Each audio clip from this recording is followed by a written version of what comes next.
दोस्तों नमस्कार, मैं राजेश चेतन, प्रेसिडेंट एफपीआरटी। बहुत दिनों के बाद आपसे बात कर रहा हूं। दोस्तों, हम सब इंश्योरेंस से जुड़े हुए हैं, फाइनेंशियल मार्केट से जुड़े हैं, हम सब फाइनेंशियल प्रोफेशनल हैं। साथियों, फाइनेंस मार्केट में रिटर्न का बहुत बड़ा महत्व है। कोई भी आदमी इन्वेस्टमेंट करता है तो पहले रिटर्न की बात करता है, क्या मिलेगा। और जब आप रिटर्न की बात करते हैं तो जो इंश्योरेंस बिजनेस में मित्रगण हैं वो उत्तर उतना अच्छे से दे नहीं पाते। इंश्योरेंस सेक्टर में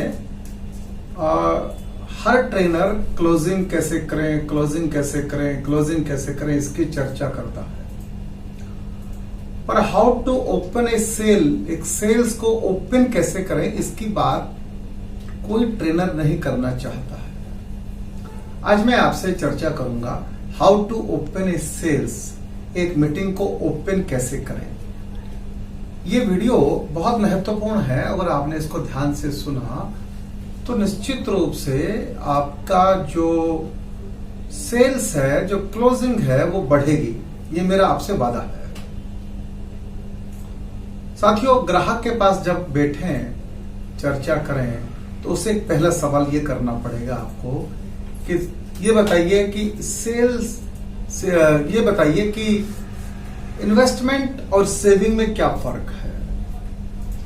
जब आप ये सवाल करेंगे कि इन्वेस्टमेंट और सेविंग में क्या फर्क है तो सामने से 95% को ठीक से आंसर मिलने वाला नहीं है, क्योंकि ये आपके कस्टमर को भी क्लियर नहीं है कि इन्वेस्टमेंट और सेविंग में क्या फर्क है। तो मैं आपसे दोस्तों, जब आप ये सवाल उसके सामने खड़ा करेंगे तो फिर वो आपको ही कहेगा, आप ही बता दीजिए। तब आपने ये उत्तर देना है कि इन्वेस्टमेंट बिल्कुल अलग चीज है और सेविंग बिल्कुल अलग चीज है। दोनों में फर्क ये है कि इन्वेस्टमेंट के अंदर आपका जो कैपिटल है वो भी शून्य हो सकता है और माइनस में जा सकता है, उसमें रिस्क है। पर वह जो सेविंग की बात हम करते हैं तो उसमें कोई रिस्क नहीं है, कोई कैपिटल का लॉस नहीं है, उसका नाम है सेविंग। तो आज हम जो चर्चा करने वाले हैं कि भारत में कितने सेविंग के इंस्ट्रूमेंट हैं और कितने इन्वेस्टमेंट के इंस्ट्रूमेंट्स हैं, इसकी आज मैं चर्चा आपसे करने वाला हूं। यही चर्चा आपको जाके कस्टमर से करनी है। तो पहला बिंदु है, अगर मैं सेविंग की बात करूं, मैं बचत की बात करूं, तो सेविंग का जो सबसे पहले मेथड था भारत में आज से 200-300 साल पहले, तो क्या था? कैश बॉक्स, गुल्लक। हमारे दादा परदादा और हमारे पुरखे पैसा इकट्ठा करने का उनके पास एक ही तरीका था कि वो एक गुल्लक रखते थे घर में, उसमें पैसा जोड़ते रहते थे। आपने सुना होगा कि हमारे पुरखे दीवारों के अंदर धन को इकट्ठा करके दीवारों में चिनवा दिया करते थे। तीर्थ यात्रा में गए तो धन को छुपा के जमीन में गाड़ के चले जाया करते थे।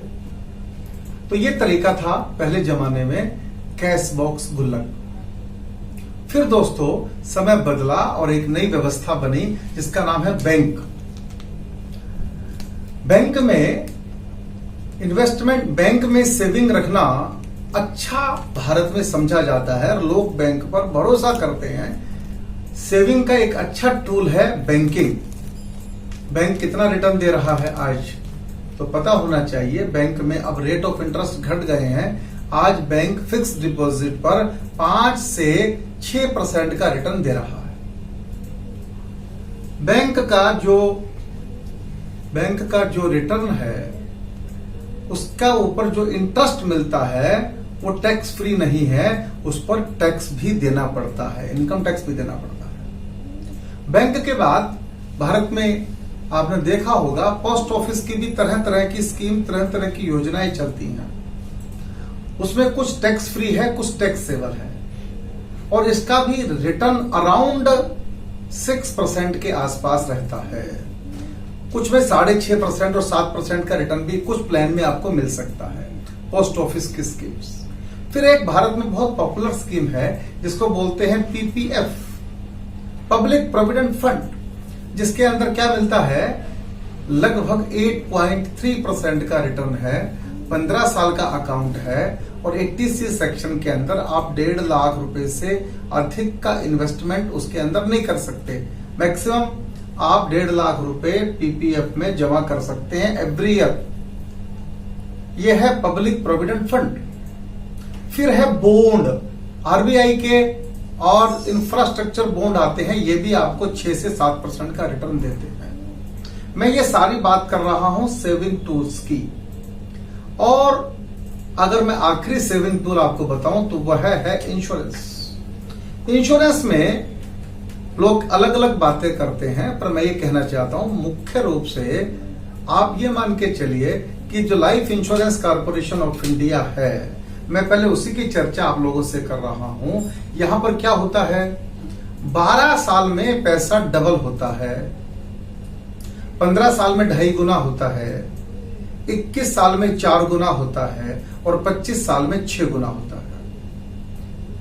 आपने अगर फार्मूला 72 समझा हो, वो क्या कहता है, फार्मूला 72 का मतलब ये है, कहीं पर ये पता चल जाए कि आपका पैसा 6% रिटर्न मिलेगा तो ये पैसा 72 को 6 से डिवाइड करो, 12 साल में डबल हो जाएगा। जब मैं ये कह रहा हूं कि 12 साल में पैसा एलआईसी में दुगना हो जाता है, तो इसका मतलब क्या है कि रिटर्न 6% का है। और कई प्लान ऐसे हैं जिनमें रिटर्न 6% से भी कुछ ज्यादा है। पर साथियों, ये भी समझना उतना ही जरूरी है कि 6% के रिटर्न के साथ में ये रिटर्न आपका 80C और 1010D में टैक्स फ्री है। तो मतलब क्या, इसको अगर आप काउंट करेंगे तो जो मेच्योरिटी है वो भी टैक्स फ्री है और प्रीमियम जो आप जमा कर रहे हैं वो भी आपका टैक्स फ्री है, उसमें भी इनकम टैक्स रिबेट अवेलेबल है। इन दोनों को अगर आप जोड़ देंगे तो लगभग 2.5% का इफेक्ट आएगा, यानी कि ये रिटर्न 6% के बदले 8.5% काउंट किया जाए। और उसके बाद इसके अंदर अगर हम रिस्क कवर का कॉस्ट भी जोड़ दें तो ये रिटर्न 9% के अराउंड होता है। अब मैं आपसे ये कहना चाहता हूं कि सेविंग इंस्ट्रूमेंट मैंने जितने भी आपको बताए वो आपको 5% से लेके और लगभग 8% का रिटर्न दे रहे हैं। और मैं जहां बात इंश्योरेंस की कर रहा हूं उसमें रिस्क फैक्टर और इनकम टैक्स बेनिफिट को जोड़ दिया जाए तो ये रिटर्न 9% के अराउंड बैठ रहा है। तो जब आप इंश्योरेंस की बात करते हैं तो उसके साथ में आप ये सारे के सारी पिक्चर कस्टमर के सामने सेविंग इंस्ट्रूमेंट के रखिएगा। फिर पेपर के दूसरी साइड जाइएगा जहां इन्वेस्टमेंट की बात हो रही है। इन्वेस्टमेंट के दोस्तों 3 टूल हैं। पहला टूल है शेयर मार्केट। शेयर मार्केट में आप हीरो भी हो सकते हैं और आप जीरो भी हो सकते हैं। सारा मार्केट जो है रिस्क के ऊपर चलता है और इसकी 4 छोटी छोटी बहनें और हैं शेयर मार्केट की। कौन कौन सी है? एक है म्यूचुअल फंड, आजकल बहुत पॉपुलर हो रखा है म्यूचुअल फंड। दूसरा क्या है? दूसरा इसके साथ में एनसीडीएक्स, जहां पर कमोडिटी का व्यापार होता है। तीसरा क्या है? तीसरा है unit link insurance plan, ULIP, unit link insurance plan. And चौथा है करेंसी मार्केट। ये सारे शेयर मार्केट के ही भाई बहन हैं। तो आप शेयर मार्केट में पैसा लगाकर, ये इन्वेस्टमेंट के टूल्स हैं, आप हीरो भी हो सकते हैं, जीरो भी हो सकते हैं। एंड दूसरा है रियल एस्टेट। रियल एस्टेट में भी वही स्थिति है, रिस्क कवर है। आप हो सकता है आपका दांव लग जाए, आपका भाग्य अच्छा हो तो प्रॉपर्टी में आप बहुत पैसा कमा सकते हैं। और ऐसा भी होता है कि प्रॉपर्टी में आप बहुत कुछ नुकसान कर दें। दिल्ली में जिन मित्रों ने मॉल्स के अंदर शॉप ली थी, दुकानें ली थी, वो सब नुकसान में रहे, दुकानें नहीं चली, मॉल्स खाली हो गए। तो रियल एस्टेट भी इन्वेस्टमेंट टूल है, सेविंग टूल नहीं है, ये पता होना चाहिए। और तीसरा क्या है? गोल्ड। गोल्ड भी रिस्क वाला मामला है। आपका भाग्य अगर काम कर रहा है तो कई बार भाव बढ़ते हैं और कई बार गोल्ड के भाव बहुत डाउन भी जाते हैं। तो साथियों, जब आप कस्टमर से इन्वेस्टमेंट वर्सेज सेविंग या सेविंग वर्सेज इन्वेस्टमेंट की चर्चा करेंगे और उसके सामने दोनों को साफ साफ रखेंगे, कई बार क्या होता है, कस्टमर इन्वेस्टमेंट टूल से सेविंग टूल को कंपेयर करता, जो हो ही नहीं सकता।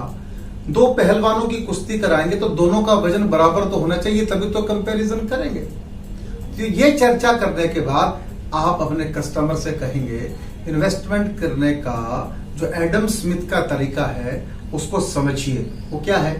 एडम स्मिथ कहता है कि 3 बकेट थ्योरी के हिसाब से एक नॉर्मल आदमी को अपना इन्वेस्टमेंट पैटर्न सेट करना चाहिए। वो क्या है कि पहली बकेट, दूसरी बकेट और तीसरी बकेट, 3 बकेट बनानी चाहिए।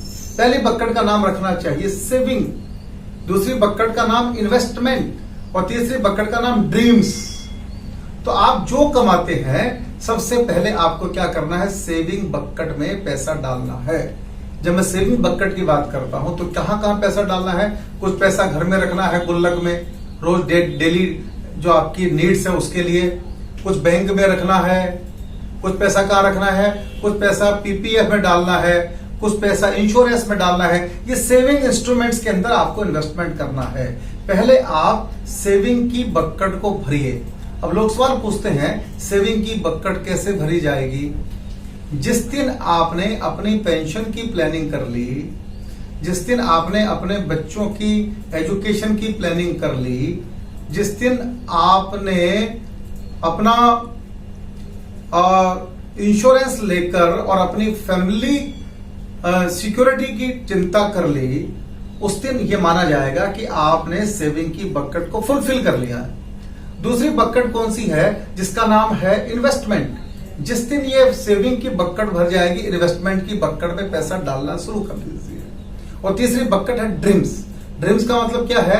आपके जो सपने हैं, बड़ी कोठी, बड़ी गाड़ी, बंगला चाहिए, आपको फार्म हाउस चाहिए, फॉरेन टूर करना है, वो तीसरी बकेट है। तो लोग करते क्या है कि सीधा तीसरी बकेट में जाते हैं, ना सेविंग की सोचते हैं ना इन्वेस्टमेंट की सोचते हैं, और फिर उनकी जब कोविड जैसी कोई प्रॉब्लम आती है तो वो चारों तरफ देखने लग जाते हैं कि करें तो करें क्या।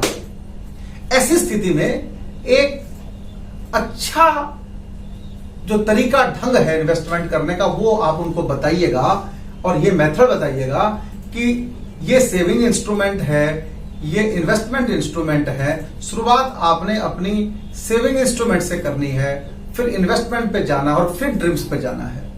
ये चर्चा जब आप कस्टमर के सामने करेंगे तो निश्चित रूप से आपका इंश्योरेंस बेचना आपको बहुत आसान लगेगा और आप देखेंगे कि आपकी क्लोजिंग होती जा रही है। मेरा यही निवेदन है कि आप अपनी मीटिंग की ओपनिंग इसी तरह से करिए और रिजल्ट जब अच्छे आए तो मुझसे शेयर जरूर कीजिए। आपने मुझे ध्यान से सुना, आपका बहुत बहुत धन्यवाद। नमस्कार।